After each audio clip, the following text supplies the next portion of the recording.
Hello, Collegiate Cyber Defense Competition competitors. I'm Jim Boardman from the Palo Alto Network Cybersecurity Academy. And this is the first of a two-part video series covering the threat environment that you typically see at a CCDC competition, whether it's regional or nationals, and the best practices you can employ to configure the firewall to mitigate some of these threats. So part one, which we're in right now,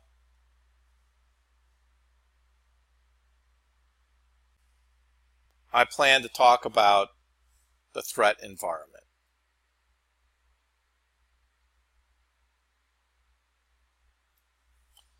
Part two,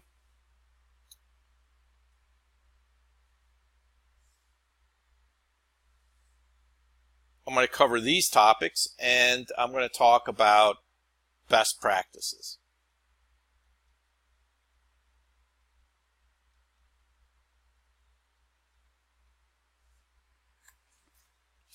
So how can I employ the best practices, configure my firewall to mitigate some of the threats I'm going to see in a typical CCDC competition?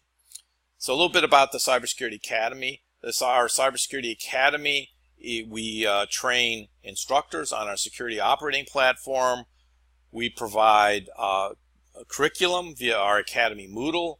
We provide our virtual firewall appliance fully licensed for Academy labs, and we also have structured labs that we provide via network development groups, NetLab Plus appliance. And we do all of this for free. Free being is my favorite word, as I always tell my kids. And a little background about myself is before I joined the Palo Alto Network Cybersecurity Academy, I taught at Alfred State College. I taught cybersecurity and networking. I was also the chair, and that's where I became familiar with the Palo Alto Networks Academy program. We were one of the first to join the Palo Alto Networks Academy program, first colleges in New York State. And also while I was at Alfred State College, I coached several teams from 2010 to 2015 that competed at the Northeast Collegiate Cyber Defense Competition, so I have some experience in preparing for CCDC competitions. And this is the reason why I'm the project lead for providing support for CCDC competitions. And last year, Palo Alto Networks or allowed all the regional competitions to use our hardware firewall appliance, which is a PA3050. We allowed them to use this, deploy these, allow them to issue them to teams to defend their networks. And we also allowed all regionals and the nationals to allow teams to deploy our fully licensed virtual firewall appliance to also defend their networks. As a matter of fact, kind of cool, in the Northeast Collegiate Cyber Defense Competition, they allowed their teams to use our VM100 firewall appliance to defend their networks in the public cloud.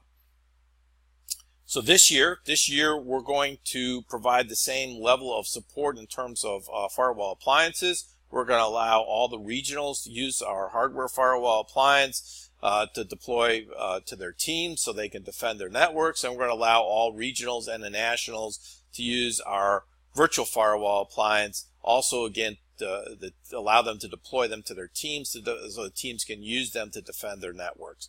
Last year at the nationals, they used both our hardware firewall appliance and our virtual firewall appliance. And all the competitions, all the regional competitions, used either our virtual firewall appliance or our hardware firewall appliance. A couple of them used both. So this year we're going to provide that same level of support. In addition, this year we're going to deploy, where you're receiving this video, we're deploying our CCDC Moodle in November. Because what we want to do this year is, in addition to supporting the on-site regionals, we want to provide support for the regional qualifying competitions. So by the support that we're going to provide is, most of these are done online, so we're allowing them free use of our virtual firewall appliance for the online qualifiers, and to get teams to be better prepared for the qualifying competitions, we are opening up our CCDC 2019 Moodle course in November, and Network Development Group has also volunteered to provide their our lab pod through their online NetLab appliance. They're going to do this for free. Again, my favorite word, as I tell my kids, to CCDC teams that are competing either at the qualifying competition or at the regional competition. So when we talk about the threat environment in a CCDC competition, we're talking about the threats in terms of scored services. So as you see here, these are a list of your scored services as we go down here. And there's a description here which explains how CCDC competitions rack up those scored points or determine whether service is up and down. So the goal, as most of you should know, is one of the goals at the CCDC competitions is to keep your services up. The team that keeps their services up the longest gets the most points. So these are some of the services, and I've gotten these services from the National Cyberwatch Center's document, which is preparing for the Collegiate Cyber Defense Competition. And I highly recommend that you read this document. It is posted on our CCDC 2019 Moodle, so you can look at it and some more services here, typical services that you would see. And most of the times when you go into a CCDC competition, a lot of times is you're given a scenario where you're running a business, and these are the services that you have to keep up in order to make money, and that's what you want to do. So that's the scenario that you have, and of course you have the red team, which is there trying to attack your services right from the start. Alright, so here's our PA 3050 hardware appliance that some of you will be seeing at regionals. Hopefully most of you will be seeing at regionals to use to defend your networks. And as you see, I have Ethernet ports. I have 12 Ethernet ports right here. These are fiber optic ports.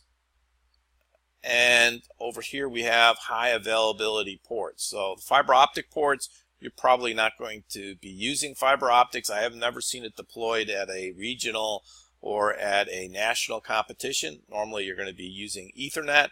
These ports are all trunk capable, so you can trunk to these ports. The HA, HA stands for high availability. This is if you have another firewall that you want to have on hot standby in case your primary firewall goes down. Now, all of you at regional CCDC competitions that are using our firewall appliance to defend your network, you're only going to have one.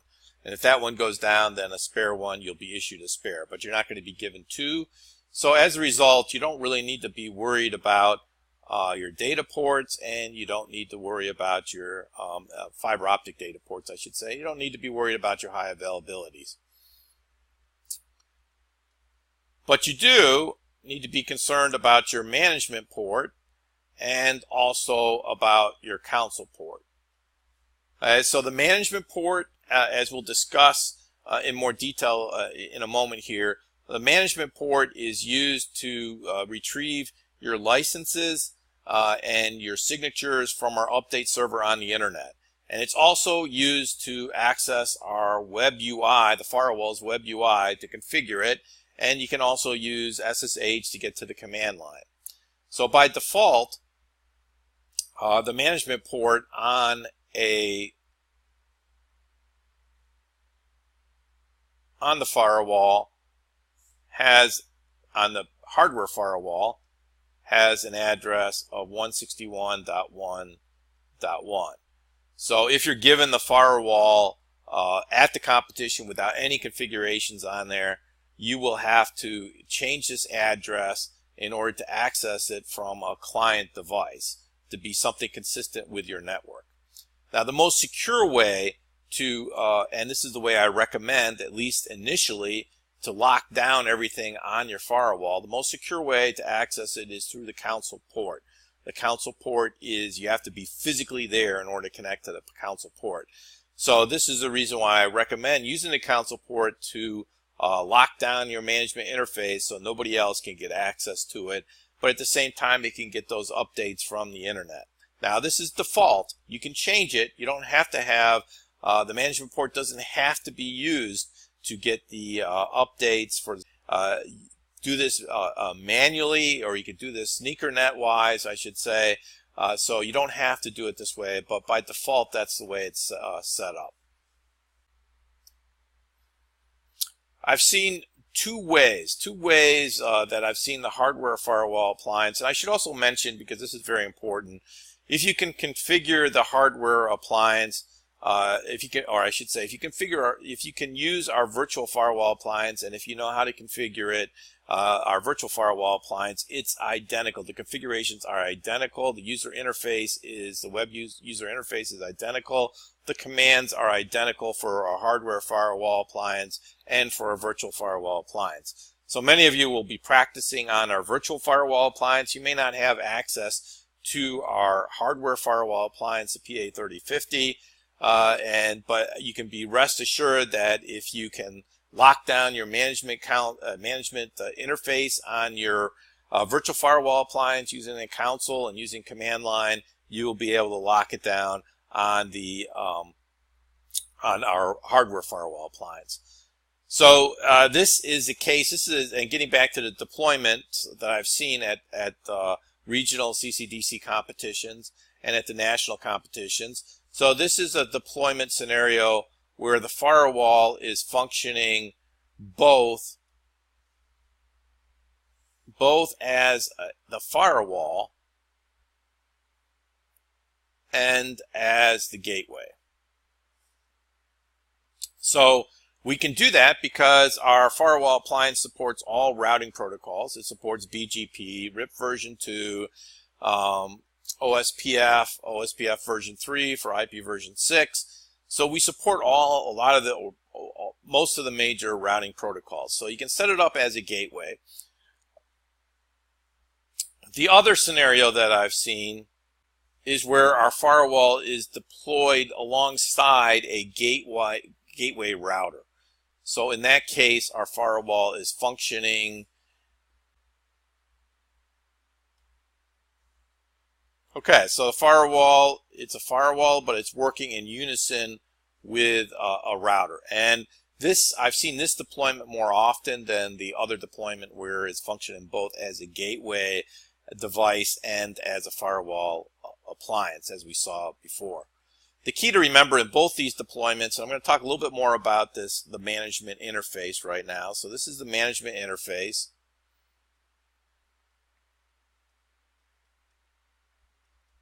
So the management interface, you can think of it, it really has two primary functions.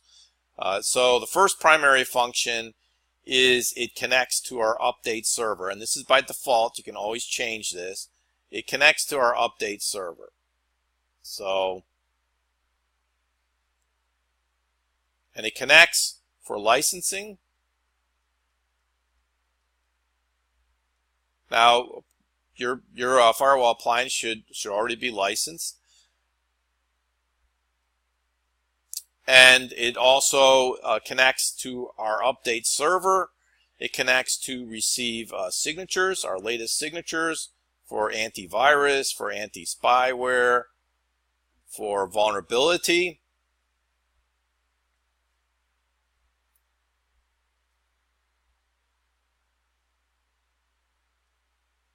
And it also connects to our update server in order to receive URL, and this is web categories. Our firewalls come licensed, in the case where you're going to be deploying them in the CCDC competitions, with full URL web categorization. So where does this come into play? Well, obviously if there's bad domains out there, you want to make sure your firewall blocks connections to those bad domains, and that's how and you want to categorize those bad domains. So that's one usage of URL web categories. So just to emphasize that it does connect to an update server, which is right here.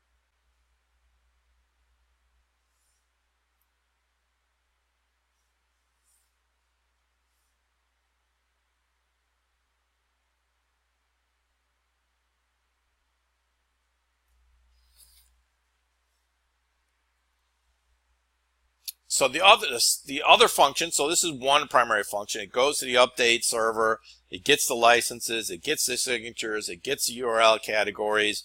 So the management interface also, in addition to doing that, connecting to the update server. Again, this is by default. You can change this.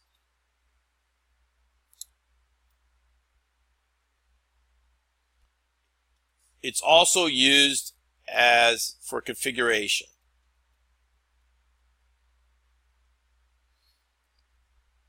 So when we talk about configuration, the main one, the very important one, is the web UI. So I can access the web UI here, and the web UI it makes it easier to configure. Now I can also access through SSH. I can access the CLI, and just to let you know is that you can do everything via CLI. You can configure the entire firewall appliance using a command line interface. You could do it, and so through the console port, and never open. Well, you'd have to have some way in which you'd do the update. So there's multiple different ways to do this, but you could essentially close down the management port in terms of configuration and just configure everything through the console port via command line. But the problem with that is what the web UI does provide you that the CLI doesn't is it provides you a very, very nice graphic view of the firewall logs. And as you may know, if you want to do well in the CCDC competitions, you got to mind your logs. You got to see what's going on, and you got to be observant all times. So the web UI is a great asset to use because you can see all the logs, you can see lots of reports, has a lot of information that's harder to visualize via the command line interface. But as you might guess, okay, because if my default configuration, many of you are going to see that the management interface is connected to an internet-facing port, and therefore it becomes, right, when you walk into your room, you got to keep in mind that the management interface is a target, right? It becomes a target. If it's connected so that to the open internet or has a pathway to the open internet, then it becomes a target for the red team, right?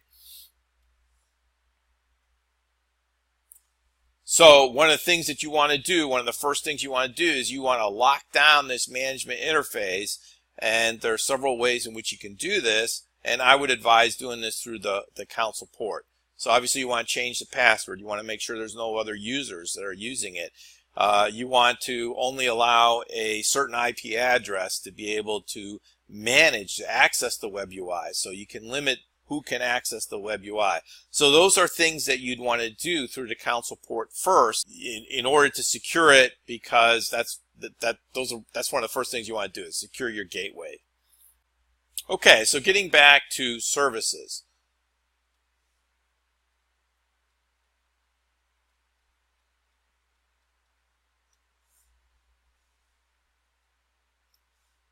So we saw a list of services that you're going to have to keep up and running. So the question is, where are these services?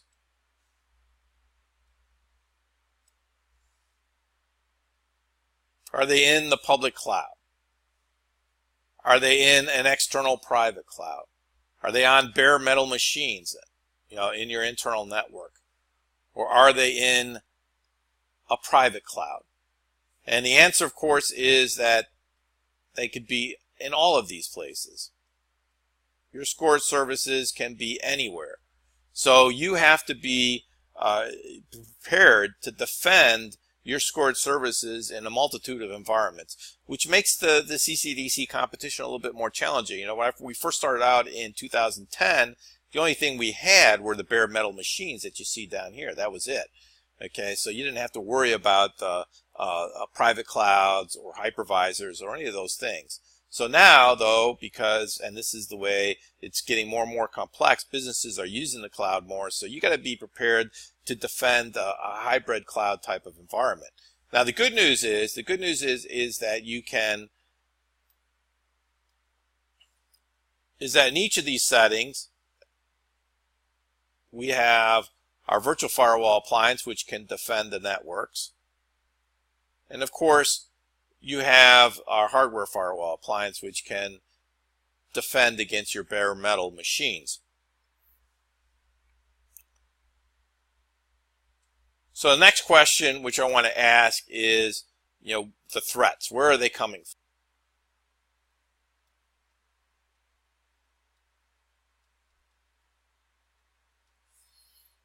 So if we take a look, we know for sure that the red team is going to be running havoc, right, in the beginning. That's where a lot of your threats are going to be coming from.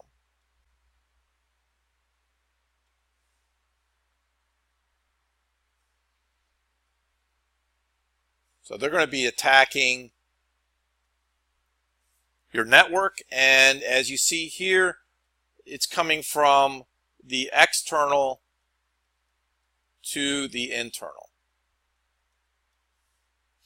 So what we traditionally call this is what we traditionally call north-south traffic.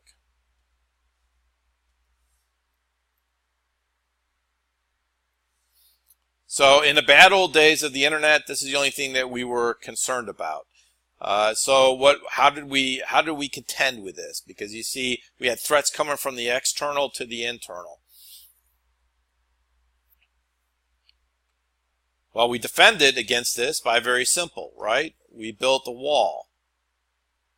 And if we draw this wall a little bit more, we could add some lines here.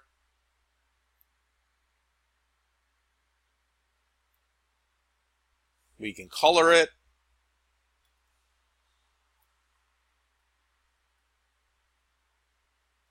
So it looks like a brick wall, right? And that was equals the firewall. So the only thing we needed to be concerned about was attacks coming from this direction.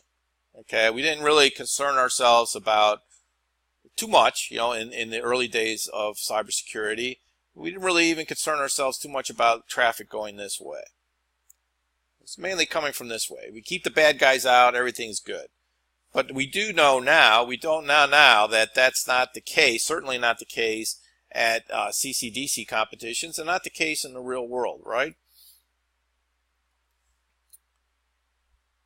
Because I could have somebody come in with their laptop with malware loaded on that laptop already, right? Because people are mobile. And when that happens, then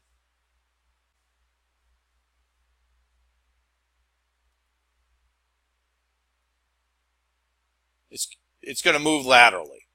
It's going to move from left to right. Okay, so the other option is that when you walk into the CCDC competition, you could already have malware loaded up on these clients, and they're going to spread. So we typically call this traffic, we call this the east-west traffic.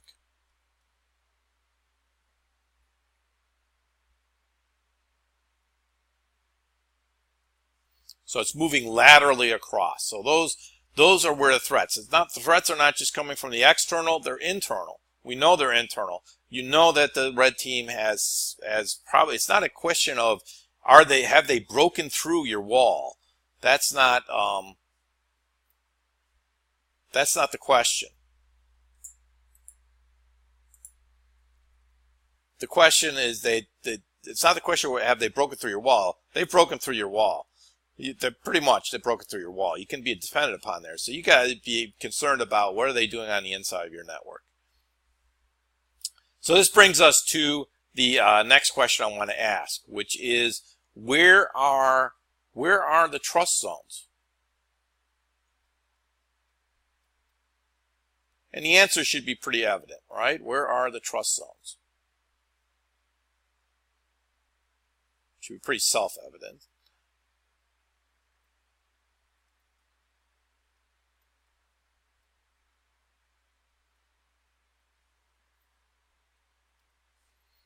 Okay, so are the trust zones, are they in the public cloud? Do I have any trust zones there? Do I have any trust zones? And we talk about zones, I'm talking about also trust networks, right? Zone is networks. Our firewall is zone-based. And I should mention this is our PA 3060, not the PA 3050. the PA3050 is what you're going to see. The picture I had before is what you're going to see at your CCDC regional competition. But pretty much the features are pretty much the same, almost identical. Except this is a little bit faster. You always want speed, right? Speed is key. So we talked about our firewall is zone based, and so zones networks, I'm equating those as the same. So in this case, the question is it where are my trust zones? Are they in the external private cloud? Do I have any trust zones there? Do I have any trust zones in my internal network? Or do I have any trust zone maybe in my DMZ hypervisor network? And so the answer is, should be self-evident, is that there are no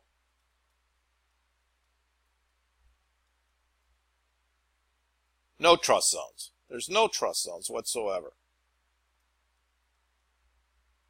Alright, so we call this environment, we call it zero trust. Right? So if you're going to want to defend your network as a CISO, you should implement zero trust, a zero trust environment. And what do I mean by that? That means that I don't trust anything in my DMZ network. I don't trust it in my internal network. I don't trust traffic going between those. So the idea behind this, right, is that I want to have the firewall. I want to have the firewall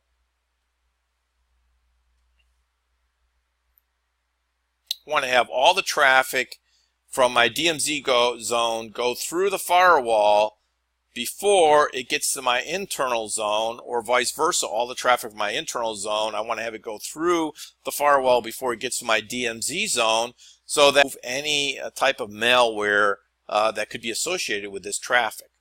So we know how firewalls, I always used to tell my students, firewalls, they operate in a very similar environment, the very same way. I mean, they all operate the same way, right? So how do we filter this traffic between, let's say, my DMZ zone and my internal zone? We do this through security policies, right?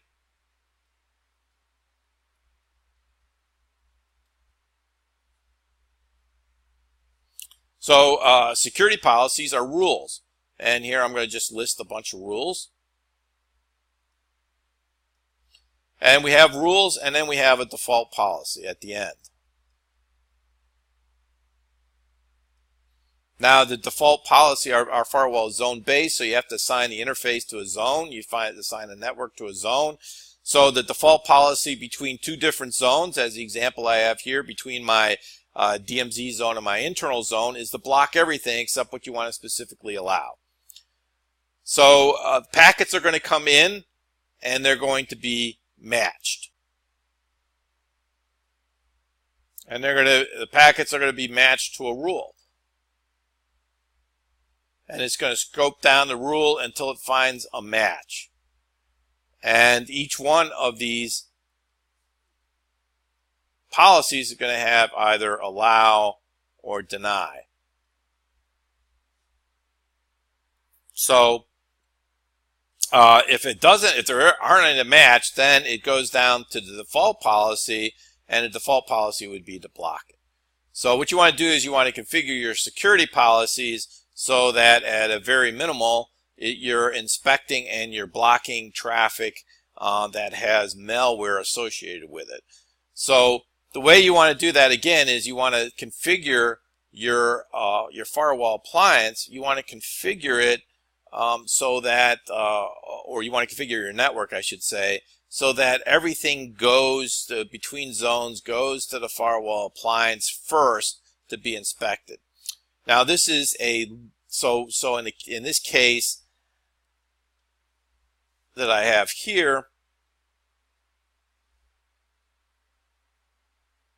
ideally I want to have all my traffic in my internal zone here on my bare metal machines. I want to have all that traffic going through the firewall. So this is what we call setting up a zero trust environment. So to do the subnetting and then route all your traffic through the firewall appliance. Now this is going to be a little bit hard to do, and that way you keep the lateral traffic going this way, any bad traffic going this way, your firewall is going to block. Now, this is a little bit more difficult to do on our hardware firewall appliance when you're at a competition, right? So there's two ways in which you can do this. I could either connect these each one of my machines directly, or PCs or servers directly to a port, but we know we only have 12 ports, so if I got more than 12, then that would become a problem. The other way in which you can do it, of course, is I can use trunking, right? I can use VLAN and trunks.